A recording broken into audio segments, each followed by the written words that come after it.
decir, yo quería insistir en estas coordenadas que estamos destacando, porque claro, de cara a la animación misionera y hacer que las distintas comunidades participen en la misión, hay que hacerla desde estas claves, ¿no? Que vuelvo a repetir, en lo concreto, acentuar la experiencia de iglesia local que vive, como veíamos ayer, de la misión nace y para la misión vive, ¿no? Y a nivel mundial, pues sucede exactamente lo mismo, ¿no? Sobre esto volveremos a insistir.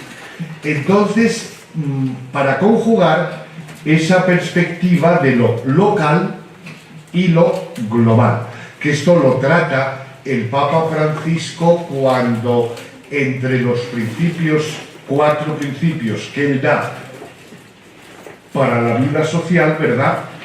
Pues comenta eso de que hay que actuar localmente, pero con la mirada global, y a nivel eclesial podemos decir que es lo mismo, ¿no? Y ver eso, que es que ha cambiado el panorama. Entonces, en una misión postmoderna y postcolonial hay que situarse del modo adecuado, de tal manera que, porque eso quiere decir también que cada iglesia, desde que nace, es responsable de la misión universal. Porque es lo mismo que si yo, por ejemplo, como individuo concreto dijera, claro, yo es que me voy a dedicar a dar testimonio cuando yo sea santo. Claro, es lo mismo decir, una iglesia cuando puede empezar a responsabilizarse de la misión universal. Pues mire usted, desde que es iglesia. Entonces, claro, el mantener esa distinción entre misiones e iglesia diocesana puede ser útil a lo mejor por motivos, no sé, burocráticos, económicos o lo que sea. Pero desde el punto de vista teológico, pastoral y espiritual, a mí me parece que esta doble clave que he dicho es fundamental para la animación misionera, ¿no? Entonces, en medio de todos estos conflictos, ¿no?, y tensiones que se produjeron sobre todo los años 60, 70, 80, el magisterio de la Iglesia ha ido recordando y ratificando algunas ideas fundamentales. Por ejemplo, adyentes, ya lo hemos visto. La Iglesia peregrina es misionera por naturaleza. O, por ejemplo, Evangelii Nuntiandi, que además de decir que la Iglesia existe para evangelizar y que evangelizar es el gozo de la Iglesia, recuerda algo también muy importante, que la acción misionera, dice, es una realidad compleja y dinámica. Compleja, ¿por qué? Bueno, porque tiene que tener en cuenta distintos elementos. Y dinámica, ¿por qué? Bueno, pues porque hay que ir haciendo las cosas según el ritmo de las circunstancias lo permitan. Por ejemplo, decir, ¿qué hay que hacer? ¿Sacramentalizar o promoción humana? ¿Qué hay que hacer? ¿Catequesis o compromiso social? Bueno, ¿por qué plantear el o? O lo uno o lo otro. Es una realidad compleja y por tanto hay que conjugar la sacramentalización y la liturgia con la promoción social. Hay que conjugar el diálogo con el anuncio. Y esto hay que hacerlo en un proceso dinámico, según las circunstancias de cada momento, y eso, bueno, pues hay que discernirlo, etcétera, ¿no? Luego, Redemptoris Missio. Redemptoris Missio es curioso que es el documento pontificio que tal vez con mayor fuerza dice: Es que lo dice así de claro. Dice, se ha producido un trastocamiento tal de situaciones que los conceptos antiguos no valen para entender la situación presente. Han cambiado tanto las cosas que los esquemas con los que venimos funcionando no valen para afrontar las situaciones del presente. Y por eso hace falta un renovado esfuerzo. Pero es curioso que el Papa dice, los esquemas antiguos no valen, porque las situaciones son nuevas. Pero no obstante, es curioso, precisamente por eso, la misión a Dientes es más urgente. La misión a Dientes. Ahora, también dice, no hay que entender la misión en sentido estrictamente geográfico, sino también hay que tener en cuenta los ámbitos sociales, los fenómenos sociales y lo que él denomina los nuevos areópagos. No sé si saben lo que era el areópago en la ciudad griega, ¿no? Era el lugar donde se reunía la gente para comentar los acontecimientos, para ver cuáles eran los problemas. Y dice, el Papa viene a decir que hoy día esos areópagos son los medios de comunicación social. Hoy diríamos las redes sociales. No hay que estar ahí. Cuando Pablo llegó a Atenas, ¿dónde fue? Al Areópago, porque es donde estaba la gente.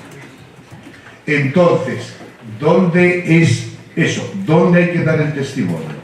Pues donde está la gente, y por eso Juan Pablo II, ya ven, en Redemptoris Missio, marca, yo creo, una doble prioridad de cara a la misión.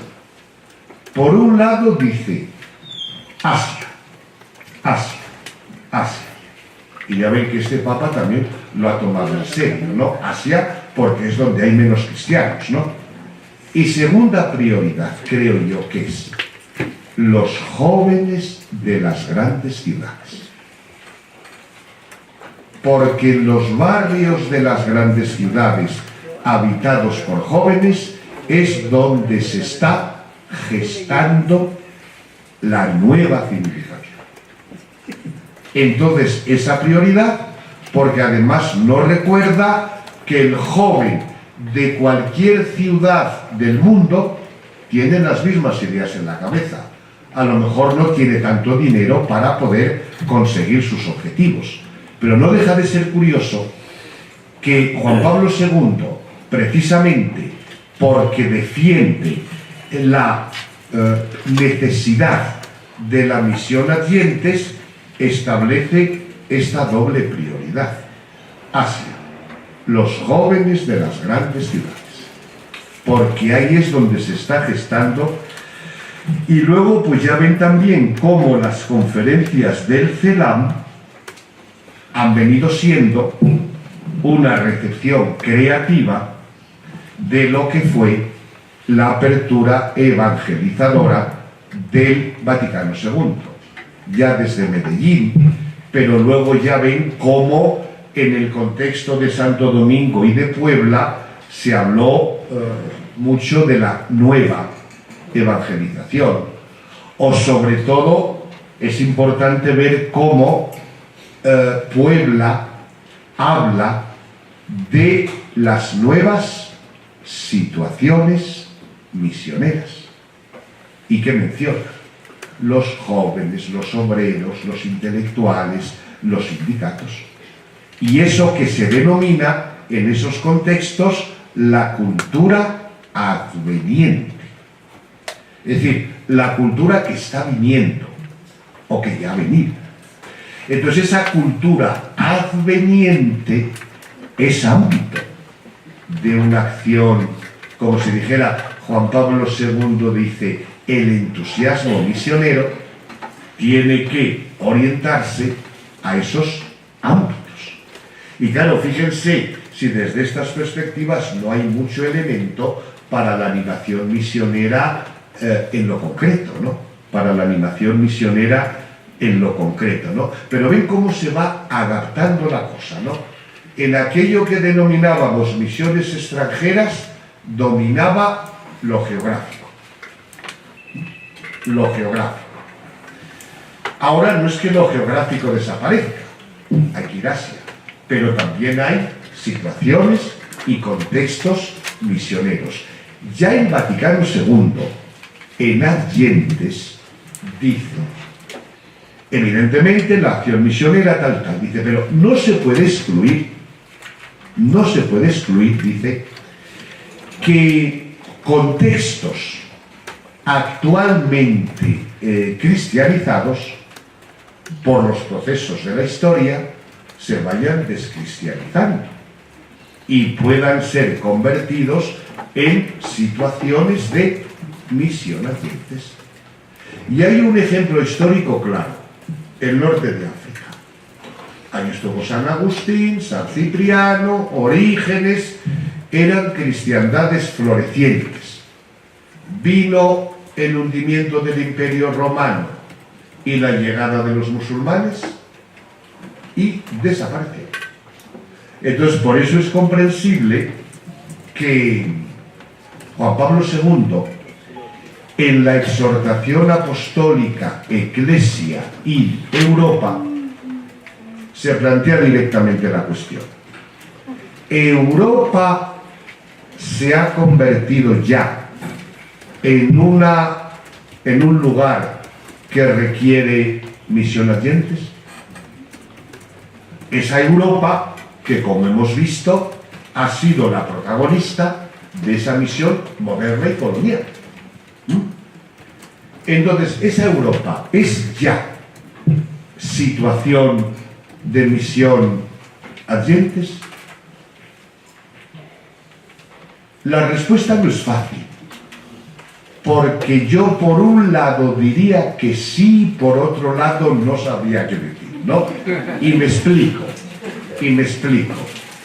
El Papa, además, fijaos, tiene la osadía, ¿verdad?, que cuando plantea esa pregunta, dice, aquí podríamos recordar aquellas palabras del Evangelio: cuando venga el Hijo del Hombre, ¿encontrará fe en esta tierra?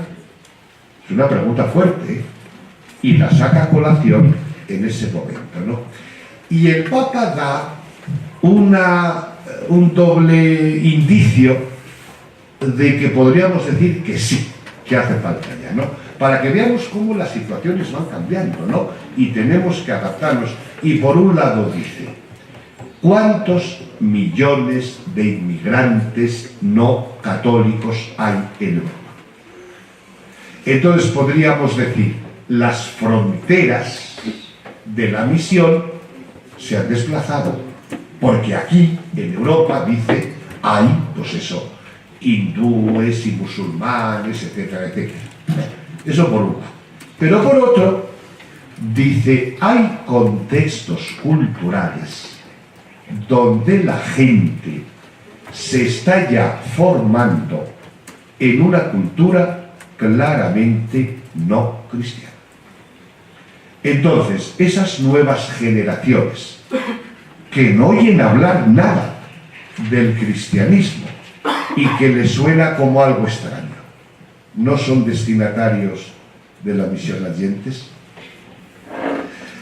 Por un lado, sí. Ahora digo yo también la otra pega, es decir, claro, misión a gentes también es cuando se da esa circunstancia que acabamos de comentar, pero también cuando la Iglesia no tiene suficiente implantación. Y a mí me parece que hoy, todavía, en Europa, la Iglesia tiene implantación, y medios, y recursos, instrumentos. Pero claro, a lo mejor lo que nos falta es el aliento misionero. porque la Iglesia, oye, tiene universidades, medios de comunicación, no sé qué, no sé cuál, ¿no? Quiero decir que la Iglesia, por un lado, está bien implantada, aunque a lo mejor falta el aliento misionero, ¿no? Pero para que veamos cómo hay que estar permanentemente discerniendo cómo cambian las cosas. Y por otro lado, vemos eso, el CELAM, ¿verdad?, que va intentando este tipo de recepción, y Aparecida, por ejemplo, lo que pretende es ir a eso, que el cristiano sea discípulo misionero, para que la Iglesia viva en un estado de misión, lo que llaman misión continental. Otra cosa es que luego realmente se haya desarrollado de modo suficiente, pero como planteamiento ya vemos que Aparecida tiende a ir a la raíz. El cristiano, discípulo, por tanto, misionero. Por consiguiente, en cuanto miembro de la Iglesia, está siempre en estado de misión, allí donde se encuentra. Y luego, en ese estar en estado de misión, hay que realizar el paso y el envío, el éxodo.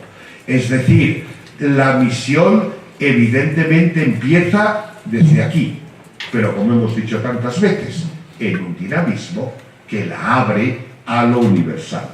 Y quería destacar un aspecto importante de Aparecida, tal y como lo presenta y lo comenta el Papa Francisco, ¿no?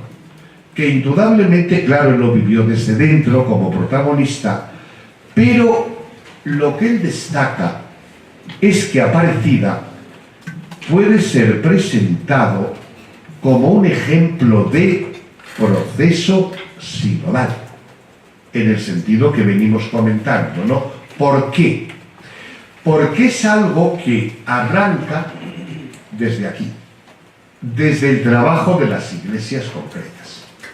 Se va haciendo una evaluación de la situación, se van dando datos, cómo está el asunto, qué necesidades hay, y desde lo que aporta, diríamos, el conjunto de los bautizados, se elabora un documento que va a ser debatido por los obispos en Aparecida. Pero los obispos, destaca el Papa, no se sienten solos ni aislados, sino acompañados por la presencia del pueblo.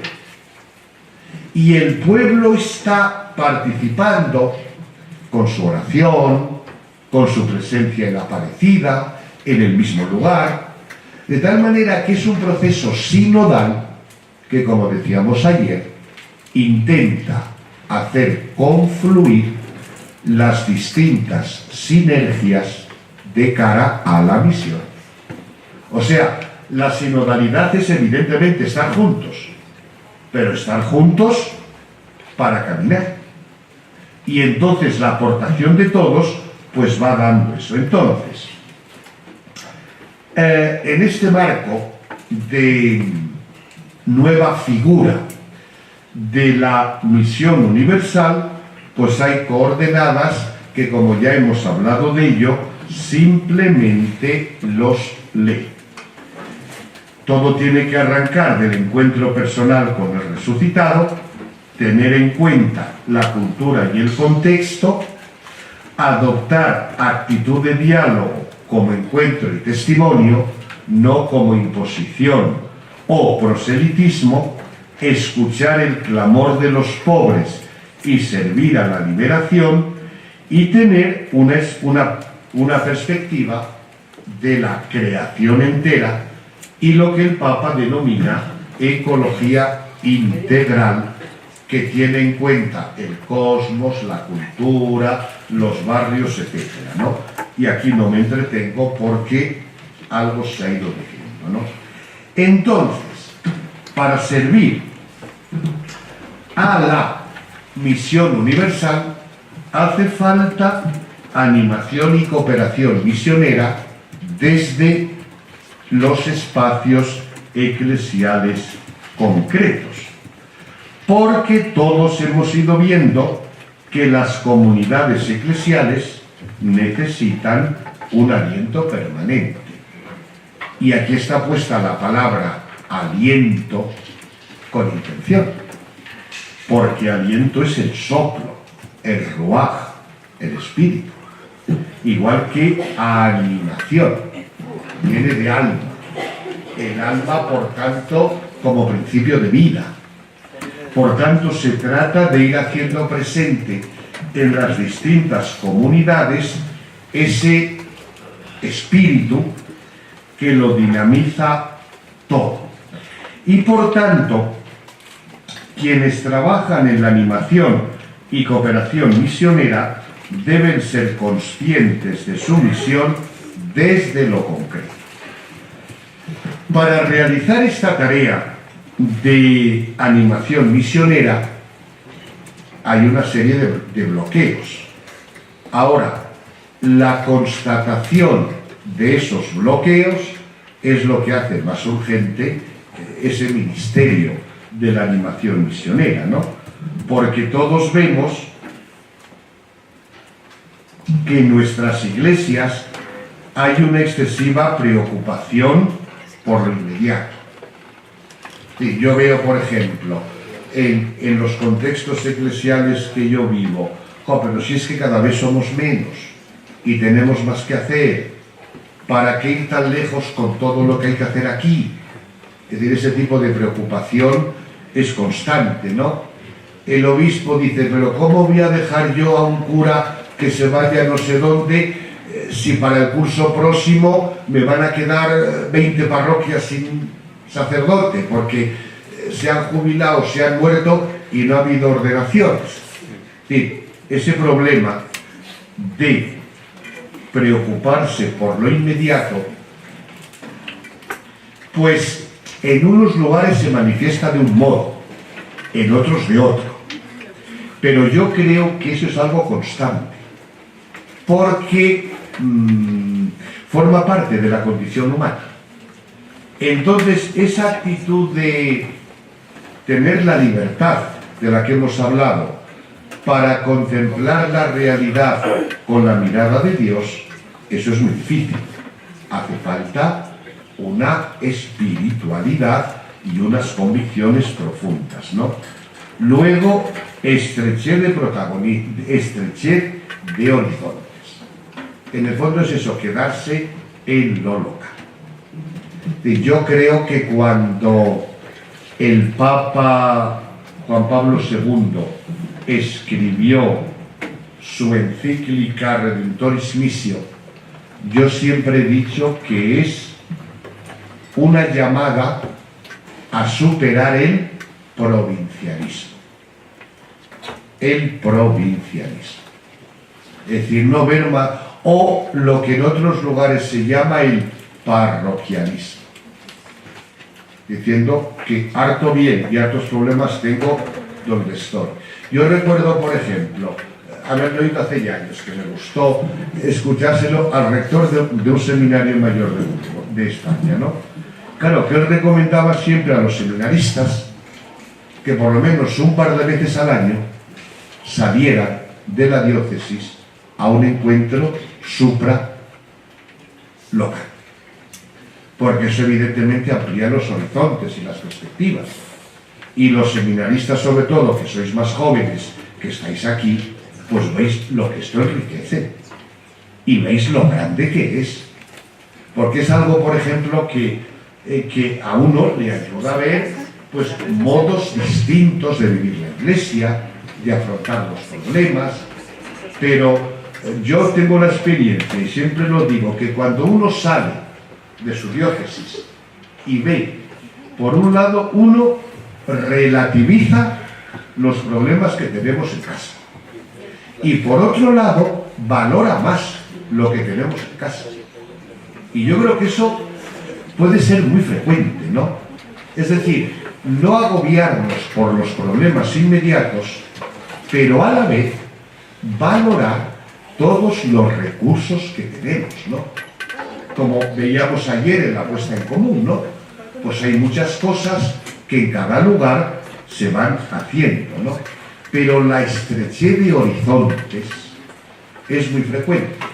Y claro, desde el punto de vista de la animación misionera, pues eso está la catequesis, la liturgia, la información, la carta de un misionero, que puede abrir el horizonte a la gente, ¿no? Recordar muchas veces que las cartas de San Pablo son cartas desde la misión. Y leyéndolas en el seno de la comunidad, a aquella gente se les abría el horizonte y se veían embarcados en un proyecto, y en un proyecto que abarca el mundo entero, ¿no? Y la carencia de protagonismo. Es decir, la carencia de protagonismo, yo aquí me refiero a los individuos concretos, pero también a las comunidades, es decir, ahí donde se es capaz de decir nosotros. Por ejemplo, ¿qué es una parroquia? Una parroquia, simplificando un poco, es ese conjunto de personas que son capaces de decir nosotros planificamos, proyectamos, asumimos, discernimos. ¿Cuántos se integran en ese nosotros? Y eso hay que decirlo a nivel de parroquia y a nivel de diócesis. Yo a veces digo que el modelo eclesiológico de iglesia, digamos, misionera, tiene que ser el crear, o sea, que todo bautizar sea sujeto en comunidades sujetas. Es decir, yo tengo mi protagonismo y me comprometo, pero claro, no de modo aislado. Yo me integro en ese nosotros, que es el sujeto, el que de verdad se responsabiliza, como aquello que veíamos en Antioquía. Hay dos sujetos, Pablo y Bernabé, que tienen su protagonismo, pero en el nosotros de la Iglesia que les envía y que les impone las manos, ¿no?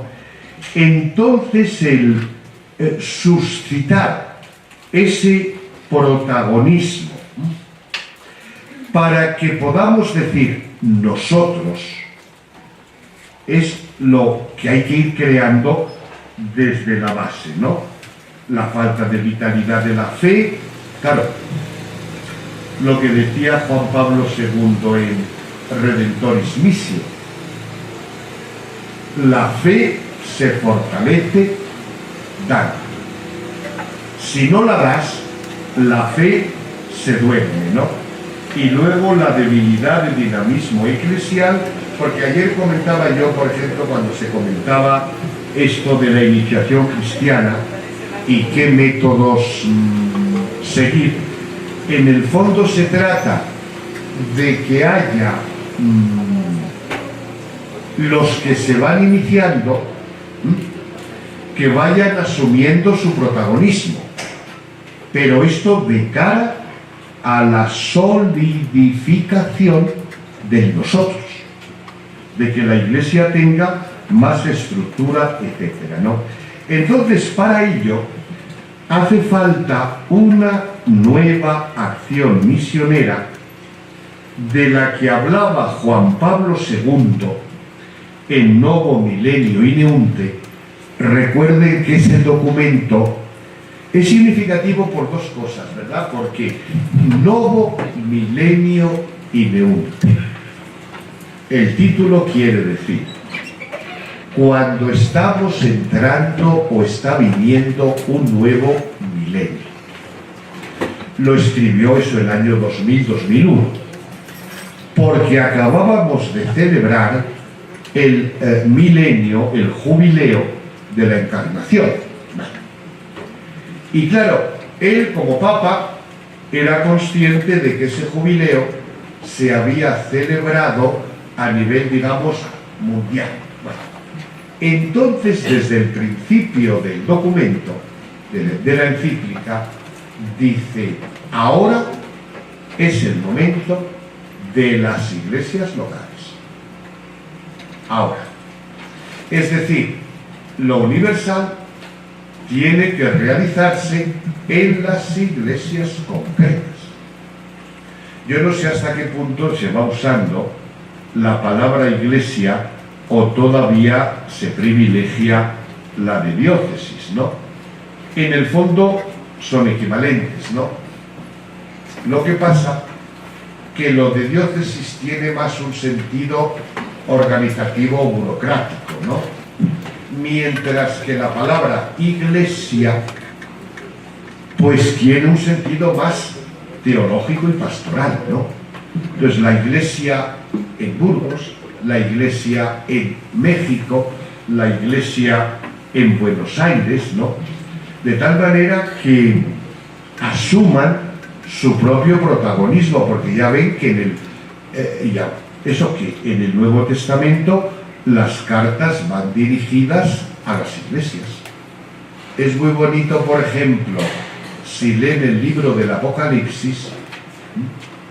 El libro del Apocalipsis comienza en los capítulos 2 y 3 dirigiendo una carta a las distintas iglesias y comienza así: escuchad lo que el Espíritu dice a las iglesias. O sea, el Espíritu está dirigiéndose a las iglesias, y Juan Pablo II, en Novo Milenio Ineunte, dice: no, ahora que sean las iglesias las que tomen su propia iniciativa. Y para eso tienen que ser, recuerden que lo decíamos ayer, tienen que ser taller y escuela de oración, de comunión, ¿no? Pero eso también decía de cara a la misión, porque ya no vale el esquema anterior que reservaba la misión a los especialistas, es decir, a un supercristiano que tiene ese carisma, ¿no? Sino que es una tarea no de especialistas, sino de todos y cada uno de los bautizados, ¿no? Y entonces cada uno de los bautizados no tiene la experiencia de que la misión pasa por el umbral de nuestras comunidades eclesiales, o podríamos decir pasa por la frontera de nuestras parroquias.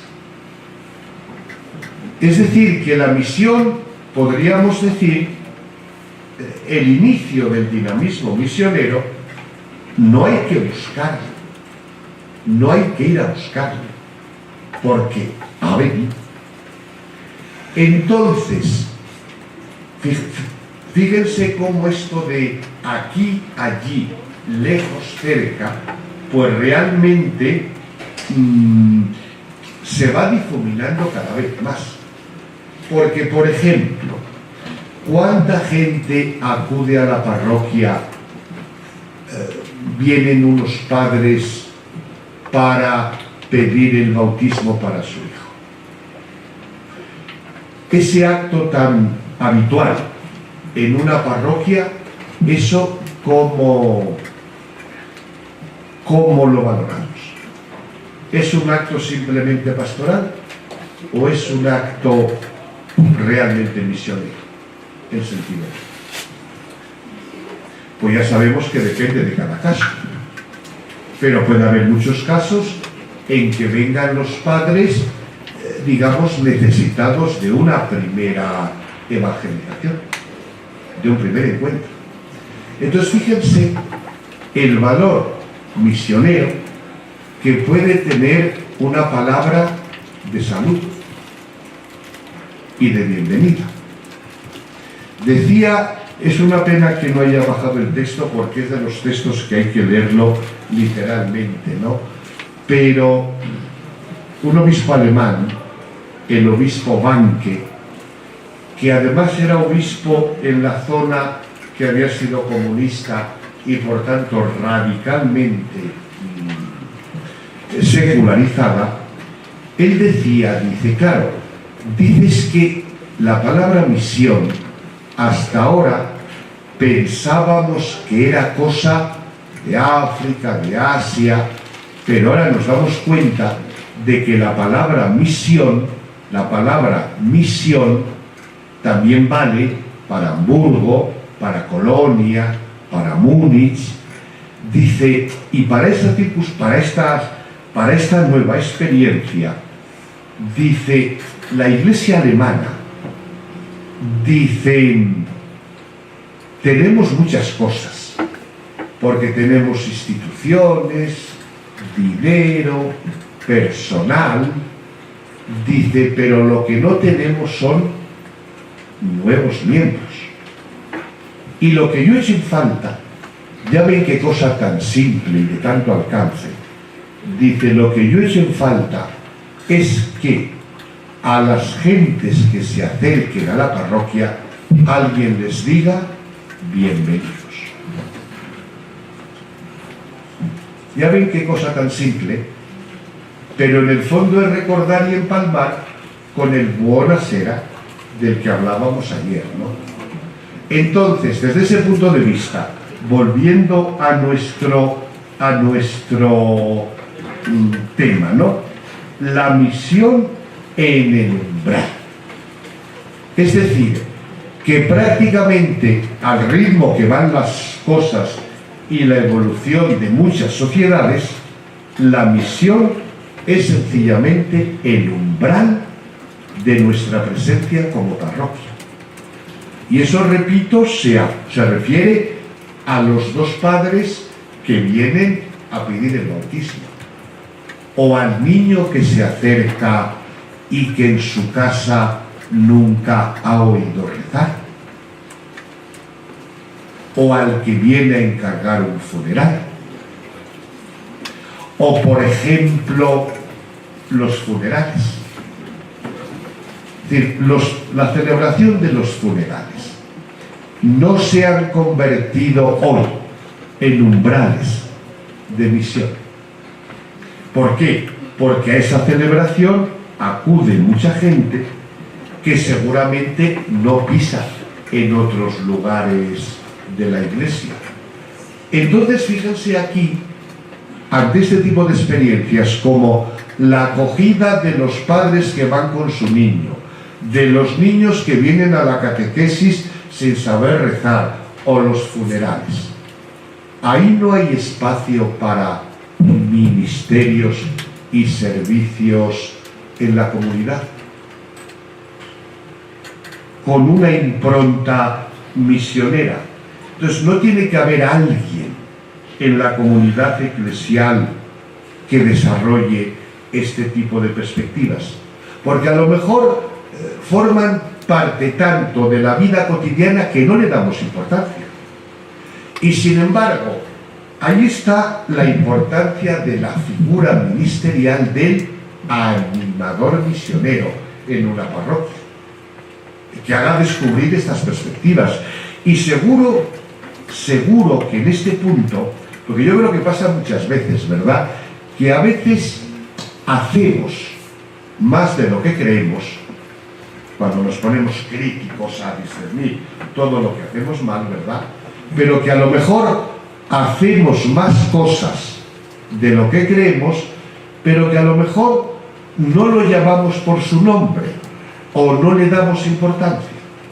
Es decir, este valor eclesial, eclesiológico, misionero, de que haya alguien en la parroquia que sepa decir bienvenidos y que acoja sonriendo.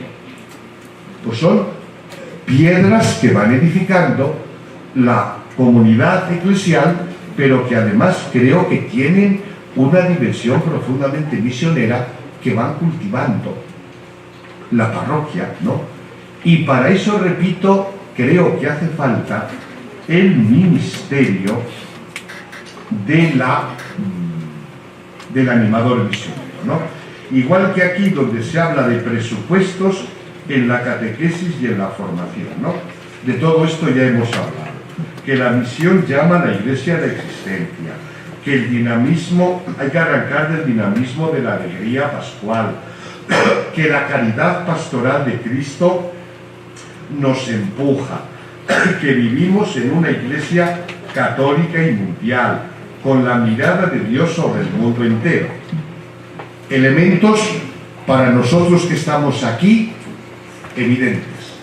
Ahora, esto está presente en la catequesis, en la formación, en las moniciones de la liturgia, en la planificación del consejo pastoral, y es cuando digo yo que hace falta un ministerio profético y comunional, que es el del animador misionero.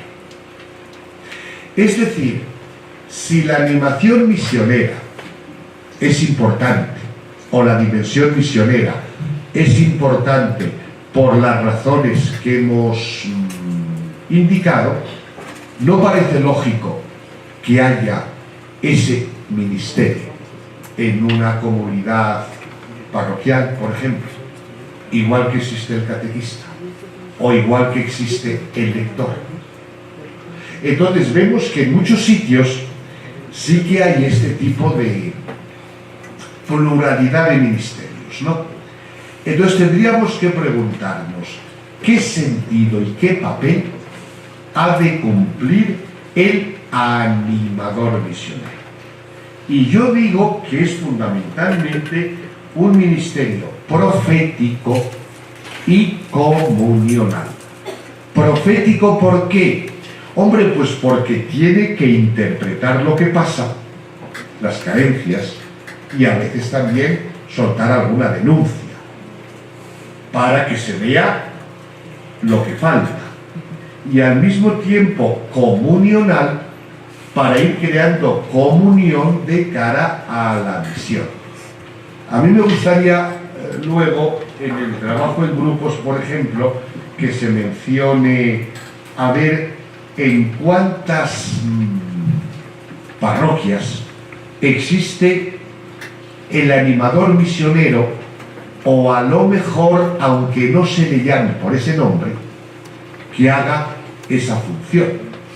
Pero sería bueno valorar posibilidades e inconvenientes de este tipo de ministerio, pero que sea reconocido, igual que es reconocido el lector o el lector o el catequista, y que por tanto forme parte del consejo pastoral, ¿no?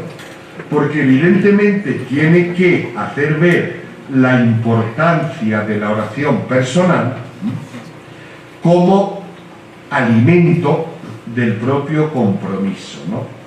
Pero también que se haga presente, por ejemplo, que pensemos en la liturgia. Es que ahí no hay mucho que hacer para destacar estos aspectos. Es que la liturgia no nos habla de la comunión universal de la Iglesia. Es que no recordamos al Papa y recordamos a la Iglesia extendida por todo el mundo. Es decir, la liturgia en la que todos participamos, en los actos más del ritual, como por ejemplo en las peticiones, etcétera, o en las lecturas y moniciones, se pueden introducir una serie de elementos que abran a los presentes esta perspectiva.